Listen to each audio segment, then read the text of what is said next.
Alright, how's it going everyone? Mike the Warhost here, and today we have a brand new unboxing video for the Golden Army. This is just released at the tail end of last month, and my box finally arrived in the mail today. So let's open it up and see what we got. Of course, we have the regular Warcradle style slipcase that everything comes in, and as you can see, after a while you will end up with a good amount of these, which is fine.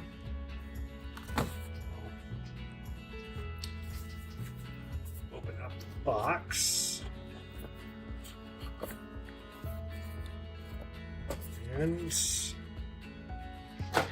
we have Raider Flyer with a bit of new artwork. This Rosario Mendez there. Same basic information. Links to rulebook and cards. QR code to get to the assembly guides. Let's take a look at the sprues here. First off, all the bases. There's what? 1, 2, 3, 4, 5, 6, 7 bases in here total. Here, 2 Canine attack dogs, still plastic.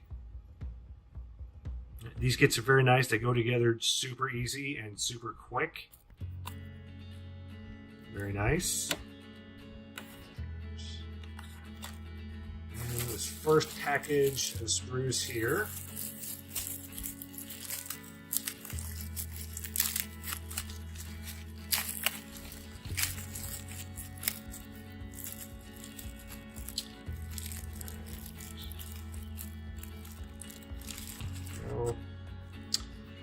We have a rifle and what looks like this is for Catalina Romero. So the rifle there looks like it warped a little bit, but we should be able to fix that pretty easily. See, rest of her body there.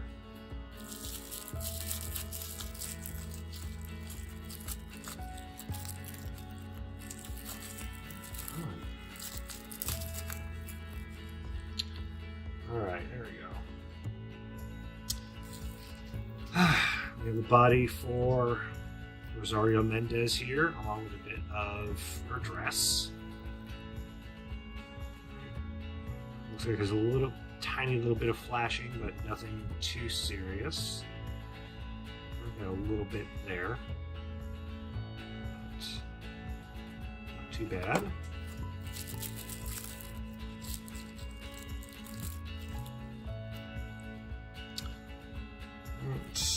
It looks like the rest of Rosario's parts. You can see we got her head, hat, leg, a little bit of an arm, and her incredibly tactical crate there. And this sprue, we have the rest of Rosario. So we have a pistol, boombox she's standing on, her hat, and of course the Princess Leia buns. Alright, next package we have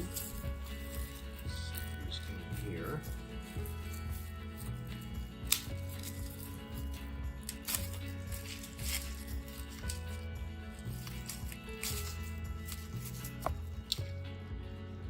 Bits. I'm guessing this one is probably going to be for Pancho Villa. So I don't think anyone else is wearing a super dramatic duster or cape. Get that shot. And his tactical rock he's going to be posing dramatically with.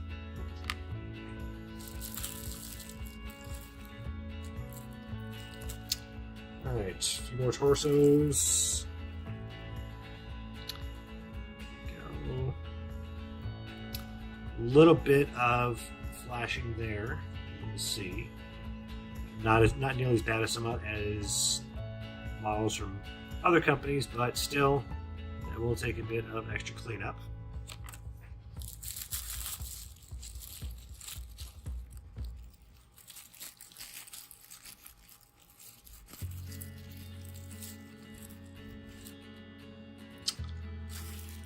And some duster components. And yeah, for some reason the flashing on these ones is not nearly as prevalent as some of the other bits. We got a few pieces right there, but nothing serious. Honestly, the last screw had a lot more flashing on it than this one did.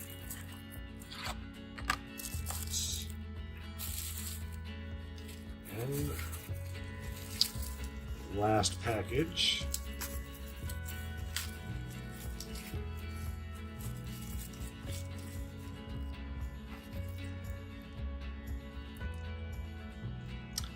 Is feet.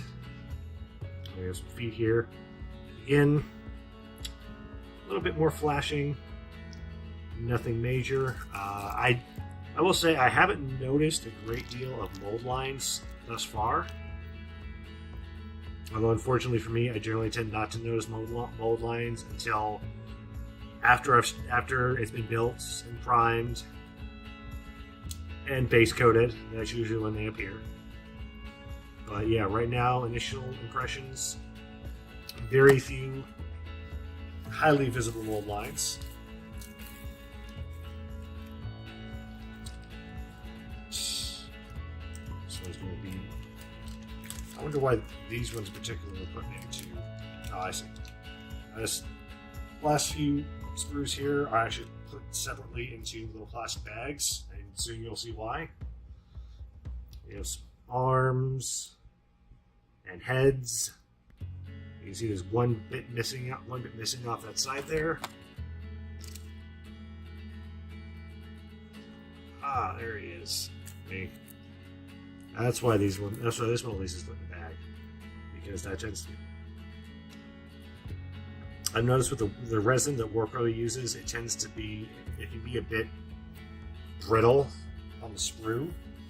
So putting some of the more delicate stuff into plastic bags will avoid issues later on.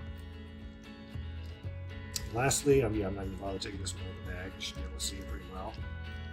We have the remaining guns, the remaining weapons and arms and whatnot.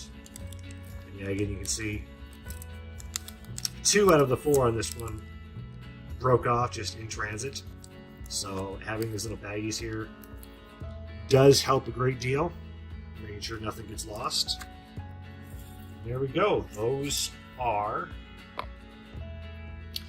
That is everything that comes in the Golden Army Posse box. I did notice this one did not contain any cards of any sort.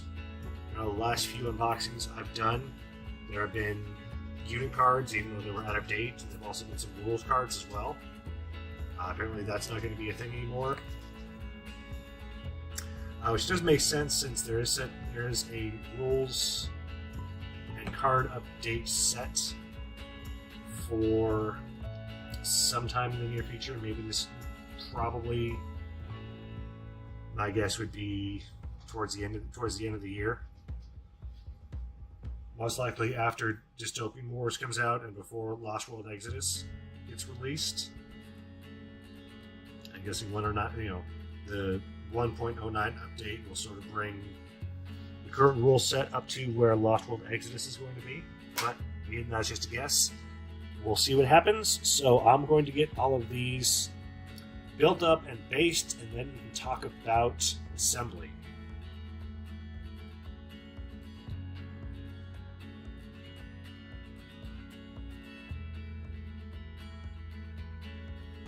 Alright, so fix that.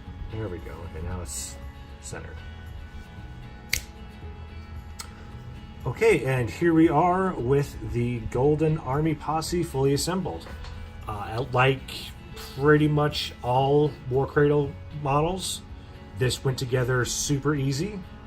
No No major bits of flashing. Nothing that really stood out as being difficult. There were a couple of small points to notice. I'll just go ahead and get that knocked out right now. But with Catalina Romero here, I did have two issues. The first was the barrel for her rifle was a bit bent when I got it. I hit it with a blower dryer for a few seconds and it came out great. Other than that, the second issue is the assembly for this one was a bit of a pain. And there was one specific part that really stood out for me, and that was her arm there. That took quite a bit of effort to get situated properly. Honestly, with every single model range I've ever built, doesn't matter what the material, doesn't matter what the game. Models holding rifles like this, you know, with both hands, have always just been really difficult for me. Just trying to make sure that everything gets lined up properly has always been a pain. It's less of an issue with plastic models, but for ones that are in metal or resin, it can be really difficult.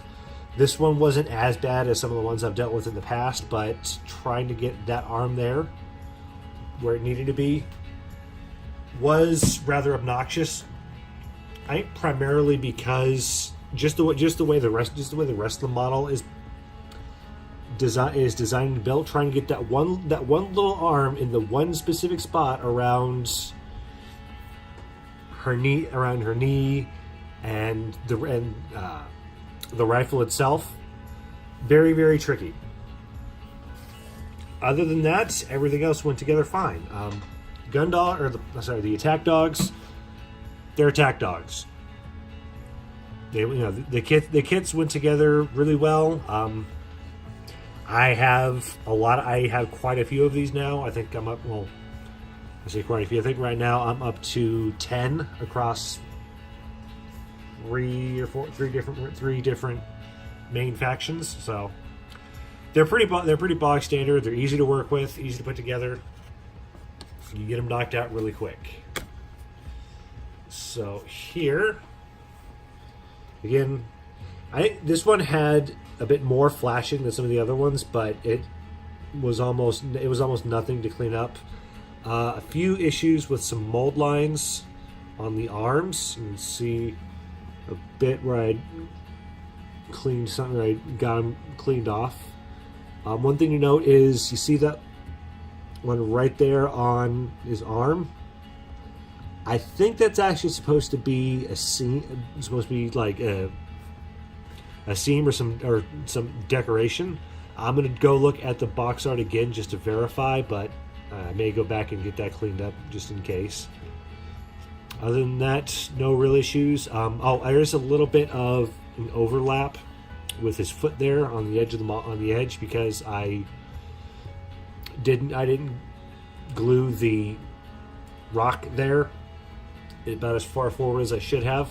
So when you're going to build him, put this rock face right up on that edge to make sure that his foot has enough space and won't just be hanging off there a little bit like he is right now.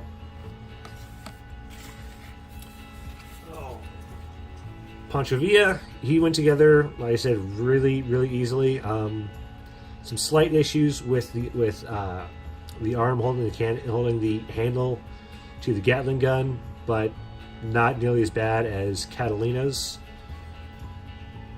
Very minimal flashing. There's a little bit of a gap I may fill with that, or may just leave it just to sort of help emphasize the different layers he's got there. But yeah, that's him. Oh, Miss Mendez, his happy little cheerleader with her megaphone. Yeah, not a whole lot. Let's see. Was this one? No, okay, no, it was I'll pull it back here up here before I'm done. But Catalina did have a pretty significant gate under her skirt, which will take a bit of effort to get really cleaned up. So I'd recommend doing that before you actually fully assemble the model. Otherwise, it's gonna be incredibly difficult. That, yeah, she went together like an absolute dream. I had no real issues with her whatsoever. And back here, pretty easy to assemble. I do some test fits and whatnot with the munitions box he's standing on first.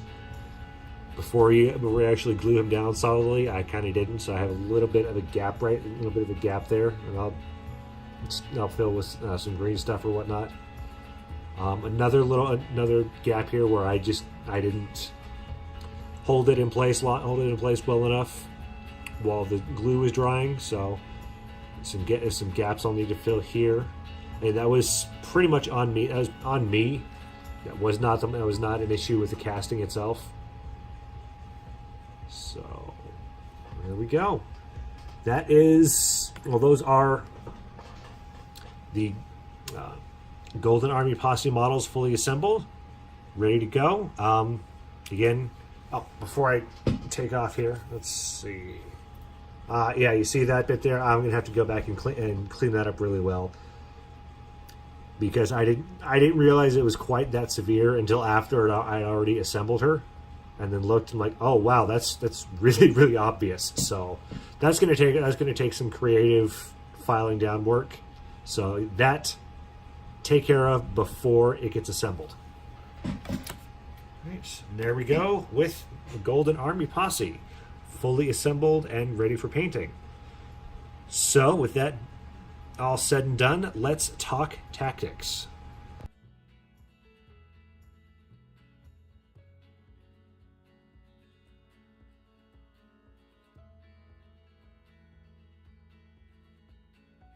So now that you have your Golden Army Posse fully built and painted, because no respectable gamer shows up with unpainted models, right? It's time to talk about the best ways to use the Posse to ensure victory. Looking at the Theme Posse card, it becomes obvious that the Golden Army Posse is meant to do one thing: make the Caballeros and Cazadores a bit less trash. The Golden Army Hands units are dirt cheap, coming in at only 25 points per model, so it's easy to flood the board with them. And that's about the only benefit for them on paper. They both have subpar fight and aim values at a measly 3, can't take any special weapons, and take an automatic wound if the unit becomes disordered. By themselves, Caballeros and Cazadores are simply stormtroopers with sombreros. They become a bit less useless in the Golden Army Posse, however. The theme bonus removes the penalty that comes with inexperienced, so your Mexican red shirts won't be dying every time one of them trips over a cactus. There isn't much that can be done to improve their stats, however, so expect these guys to be dying in droves throughout the game. Fortunately, they paint up pretty quick, so building a significant force won't be too difficult. The Theme Posse list encourages large numbers of hands units to be taken. If you look at the various slots, only the last two offer an and/or choice for available units. The majority are either a single Golden Army face or up to 2 Golden Army Hands units. Slot 5 lets you take a Mercenary Hands unit, allowing a small force of Canine attack dogs, and Slot 6 lets you take up to 2 Golden Army units and/or Mercenary support units. You won't be able to cheap out on hand slots by filling them with Canine attack dogs, so be ready to crank up your painting assembly line when the time comes. Due to the restrictive nature of the Theme Posse, there isn't much in the way of variety available. Your choices for most slots are either an available face or a unit or two of hands. Furthermore, the vast majority of faces that come in this box don't provide a great deal of synergy with the waves of Caballeros and Cazadores you'll undoubtedly end up with. The only exception to this is Rosaria Mendez, who stands out in more ways than one. A unique hands unit that comes with both 2 fortune and largesse, Rosaria also comes with Compel, allowing you to get a bit more firepower out of your less than stellar hands thanks to their mind value of 4. Just make sure to also keep a hands unit near Pancho Villa so he can take advantage of the meat shields rule to stay alive a bit longer. Which hands unit you choose is up to you. Canine attack dogs will be more expensive, but will be able to tank more thanks to durable, whereas Caballeros and Cazadores will provide more bodies to take the hits. So with that being said, what's the best way to bring a Golden Army Posse to a tournament? If you really wanted to fill the board with hands units, you certainly could, but as the great Dr. Ian Malcolm once said, but your scientists were so preoccupied with whether or not they could that they didn't stop to think if they should. You'd end up with a total of 7 units of hands, each containing anywhere from 7 to 8 models. Aside from a pair of Canine attack dogs, you'd end up with a total of 49 models on the board, including Pancho Villa himself. It might even be somewhat effective, until you run into someone with a good number of template and blast weapons. While you might be able to throw enough bullets at your opponents to bring them down eventually, it will be a long, difficult slog for both players. I'm pretty sure that would also earn you the unenviable title of that guy. Now, if you actually like having friends, there is another option available using the Posse box contents as a core. The box contents themselves total up to 950 points, giving you a sizable chunk to begin with for smaller point games. But if you're wanting a tournament-sized list, here's what you do. First up, we have Pancho Villa coming in at 260 points. We'll also be adding a booby trap with his strategic slot, adding an additional 20 points to our total. Slot 1 goes to Rosario Mendez, while Slot 2 gets Catalina Romero and an additional booby trap. Slot 3 goes to Heraclio Bernal, and Slot 4 gets interesting.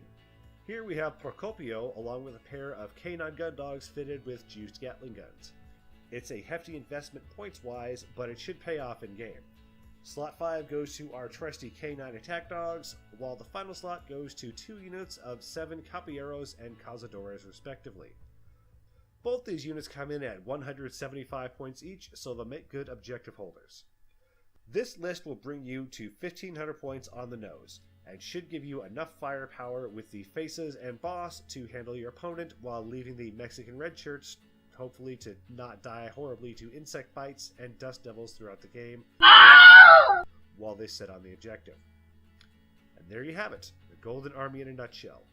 While there are a few tweaks to this list, when you add in some of the Bloody Espinosa's units, that'll come in a later video once I have that particular Posse box in hand. For now though, this will give you a solid start into the life of the Mexican revolutionary in the dystopian age. That's going to do it for me today. Stay tuned for more Posses and unboxings, a few more painting tutorials once I get the hang of recording them, and plenty more. Take care everyone.